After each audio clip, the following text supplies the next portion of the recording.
Party మారినరో మారలేదో, jumping చేసిరో చెయ్యలేదో గా 10 మంది ఎమ్మెల్యేలకే తెలవాలి. అయితే దాంట్లో ఇప్పటికే చాలా మంది పంచాది తెగింది కానీ ఖైరతాబాద్ ఎమ్మెల్యే దానం సార్ పంచాది మాత్రం ఓ పటాన దేగుతలేదు.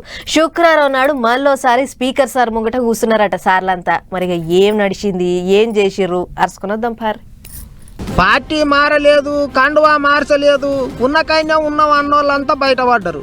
వాళ్ళకి ఎటువంటి మరకలు అంటలేదని స్పీకర్ సార్ కూడా క్లీన్ చీట్ ఇచ్చేసిండు.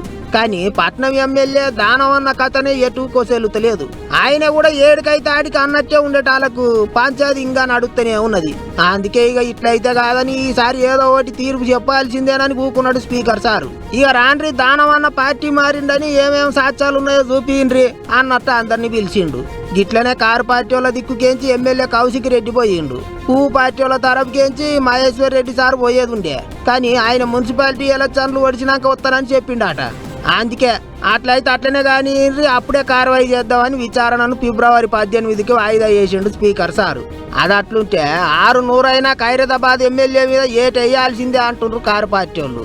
ఖచ్చితంగా దానం నాగేందర్ గారిని సస్పెండ్ డెఫినెట్ గా చేస్తారని కోరుతా ఉన్నాను. ఎందుకంటే ఇది చాలా క్లియర్ కట్ కేసు. ఆయన బీఆర్ఎస్ పార్టీ ఎమ్మెల్యేగా ఉండుకుంటూ ఇలా కాంగ్రెస్ పార్టీ బీఫామ్ మీద ఇలా సికింద్రాబాద్ పార్లమెంట్ సభ్యునిగా పోటీ చేసింది అందరు కూడా చూసిర్రు. ఖచ్చితంగా దాన్ని సస్పెండ్ చేస్తారని, తనని డిస్క్వాలిఫై చేస్తారని నేను ఆశిస్తా ఉన్నాను. కాదన్నట్టు ఏటేయాలి, ఖైరతాబాద్ లో బై ఎలక్షన్ పెట్టాలి అన్నట్టే మాట్లాడుతుండ్రు గులాబీ లీడర్లు. ఇంకో దిక్కు జంపింగ్ ఎమ్మెల్యేల వ్యవహారం మీద పువ్వు పార్టీ వాళ్ళు కూడా గరం అవుతుండ్రు. చెయ్యి పార్టీ వాళ్ళ మీద బాణాలు వేస్తున్నారు. ఎలక్షన్లు వస్తే సీసీ రోడ్లు గుర్తుకొస్తాయి. అప్పటికప్పుడు రాత్రి పోయి టెంకాయలు కొడతారు. పొద్దున్న లేస్తే ఏముండదు, మళ్ళీ ఎలక్షన్లు అయినాక ఏముండదు. పట్టణ ప్రజలందరూ గుర్తుపెట్టుకోవాలి.